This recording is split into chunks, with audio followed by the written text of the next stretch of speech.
ಲೋಕ ವ್ಯವಹಾರದ ವಿಧಾನದಿಂದ ಯೋಚಿಸಿದಾಗ ಯಾರು ಗೆಲ್ಲಬಹುದಾದವರು, ಯಾರು ಸೋಲನ್ನು ಕಾಣಬೇಕಾದವರು.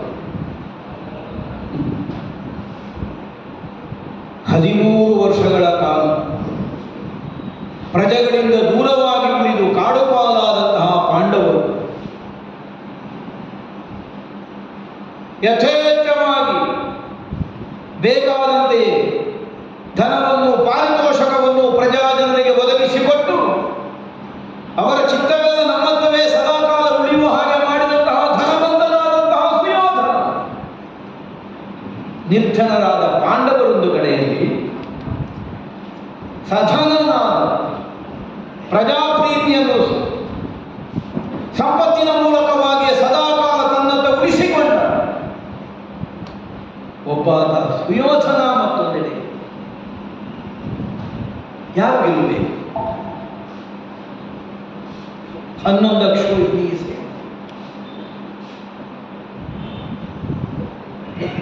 ಸುರನರೋರಗದಲ್ಲಿ ಸದಾಕಾಲ ಅಜೇಯರಾಗಿ ಸ್ಥಾಪಿತರಾಗಿ ಉಳಿಯಬಹುದಾದಂತಹ ಅರ್ಹತೆಯನ್ನು ಹೊಂದಿದ ಭೀಷ್ಮಾಚಾರ್ಯರು,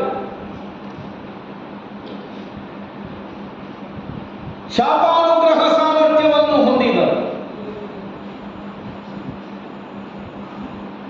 ಕೋಲಗುರುಗಳಾದಂತಹ ದ್ರೋಣಾಚಾರ್ಯರು, ಸುಯೋಧನನಿಗಾಗಿ ಪ್ರಾಣವನ್ನಾದರೂ ಸಮರ್ಪಿಸುವುದಕ್ಕೆ ಸಿದ್ಧರಾದ ಕರ್ಣನಂತಹ ಅನೇಕ ಯೋಧರು.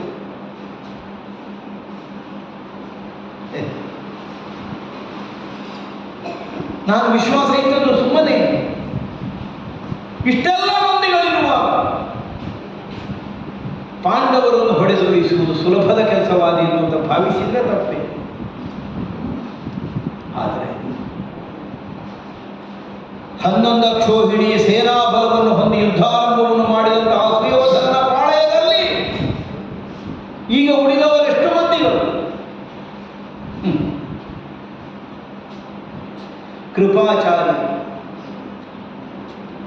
ಕೃತವರ್ಮ, ಗುರುಪುತ್ರರಾದಂತಹ ಅಶ್ವತ್ಥಾಮ, ಹೋರಾಡುವುದಕ್ಕೆ ಉಳಿದವರು ಇವರು 3 ಮಂದಿಗಳು ಮಾತ್ರ. ಮತ್ತೆ ಪಕ್ಷ ನಾಯಕನಾದ ಸುಯೋಧನ. ಆದರೆ ಪಾಂಡವರು ಸರ್ವಸ್ವವನ್ನು ಉಳಿಸಿಕೊಂಡಿದ್ದಾರೆ ಅಂತ ಅರ್ಥ ಅಲ್ಲ. 7 ಅಕ್ಷೋಹಿಣಿ ಸೇನೆಯಿಂದ ಯುದ್ಧಾರಂಭವನ್ನು ತೊಡಗಿದಂತಹ ಪಾಂಡವರ ಪಾಳೆಯದಲ್ಲಿ ಈಗ ಇರುವುದೆಷ್ಟು? 700 ಆನೆಗಳು, 2000 ರಥಗಳು, 5000 ಕುದುರೆಗಳು, 10,000 ಪದಾತಿಗಳು ಅಷ್ಟೇ ಉಳಿದದ್ದು ಪಾಂಡವರ ಪಾಳೆಯದಲ್ಲಿ. ಇನ್ನು ನಾಳೆಗೆ ಎಷ್ಟು ಉಳಿಯುತ್ತದೋ ಯಾರು ಗೊತ್ತಿಲ್ಲ. ಇವತ್ತಿಗೆ ಉಳಿದದ್ದಷ್ಟೇ. ಅಲ್ಲಿ ಬಹಳ ದೊಡ್ಡ ನಷ್ಟವನ್ನು ಮಾಡಿದ್ದೇವೆ. ಬಹಳ ಸುಲಭದಿಂದ ಪಾಂಡವರಿಗೂ ಗೆಲುವನ್ನು ಹೊಂದುವುದಕ್ಕೆ ಸಾಧ್ಯ ಆಗಲಿಲ್ಲ. ಆದರೂ ಆತ್ಯಂತಿಕವಾದ ಗೆಲುವು ಈಗಲೂ ಪಾಂಡವರಿಗೆ ಬರಲಿಲ್ಲ. ಯಾಕೆ? ಸುಯೋಧನ ಬದುಕಿದ್ದಾರೆ. ಆದರೆ ಯಾಕೆ ಸೋಲು ಬಂತು? ಯಾಕೆ ನಮ್ಮವರನ್ನೆಲ್ಲ ಕಳೆದುಕೊಳ್ಳಬೇಕಾದಂತಹ ಸನ್ನಿವೇಶ ಸೃಷ್ಟಿಯಾಗಿ ಹೋಯಿತು?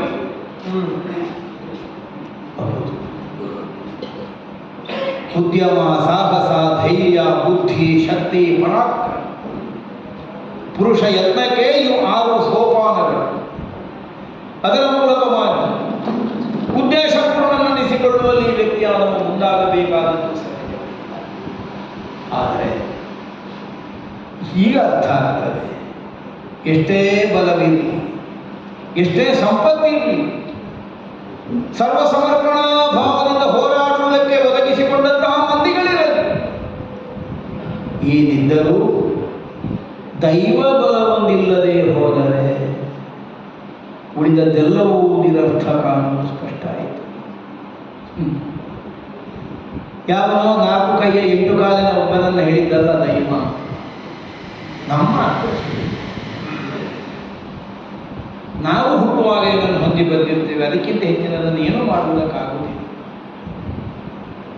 ಇದೇ ನಮ್ಮ ವಿಧಿಯಾದರೆ, ಇದೇ ನಮಗೆ ಪ್ರಾಪ್ತಿಯಾದರೆ, ಎಷ್ಟನ್ನು ನಾವು ಹಂಬಲಿಸಿದರೂ ಏನು ಪ್ರಯೋಜನವನ್ನು ಹೊಂದುವುದಕ್ಕೆ ಸಾಧ್ಯ ಆದೀತು? ಎಲ್ಲವನ್ನೂ ಕಳ್ಕೊಂಡೆ, ಎಲ್ಲವನ್ನೂ ಕಳೆದುಕೊಂಡೆ. ಆದರೆ ಒಂದನ್ನು ಮಾತ್ರ ಕಳೆದುಕೊಳ್ಳುವುದಕ್ಕೆ ಇನ್ನೂ ಸಾಧ್ಯ ಆಗಲಿಲ್ಲ. ಪಾಂಡವ ದ್ವೇಷ ಅದೊಂದು ಕಳೆದುಕೊಳ್ಳುವುದಕ್ಕೆ ಸಾಧ್ಯ ಆಗುತ್ತಿದ್ದರೆ ಬಹುಶಃ ಇಷ್ಟೆಲ್ಲ ನಾಶವೇ ಆಗುತ್ತಿರಲಿಲ್ವೋ ಏನು. ಇಷ್ಟೆಲ್ಲ ಆಹುತಿಯಾದರು, ಬಲಿ ಕೊಟ್ಟರು, ಅದನ್ನು ಮಾತ್ರ ಬಿಟ್ಟುಕೊಡುವುದಕ್ಕೆ ಇವತ್ತಿಗೂ ನನಗೆ ಸಾಧ್ಯ ಆಗಿದೆ. ಹಾಗೆಂದು ನನ್ನಲ್ಲಿ ಈಗಲೂ ಊರ್ಜಿತವಾಗಿ ಉಳಿದಿರುವಂತಹ ನಿಷ್ಪಾಂಡವ ಪೃಥ್ವಿ ಅನ್ನುವಂತಹ ನಿರ್ಮೆಯನ್ನು ಸಾಕಾರಗೊಳಿಸಿಕೊಡುವುದಕ್ಕೆ ಯಾರಿದ್ದಾರೆ ನನ್ನ ಜೊತೆ? ಯಾರಿದ್ದಾರೆ ನನ್ನ ಜೊತೆ? ಒಬ್ಬಂಟಿಗೆ ನಾನಿರ್ಬೋದು, ಇಲ್ಲ, ಯಾವುದೂ ಇಲ್ಲ ಅಂತ ಹತಾಶನಾಗುವುದಕ್ಕೆ ಇದೇ ಅಲ್ಲ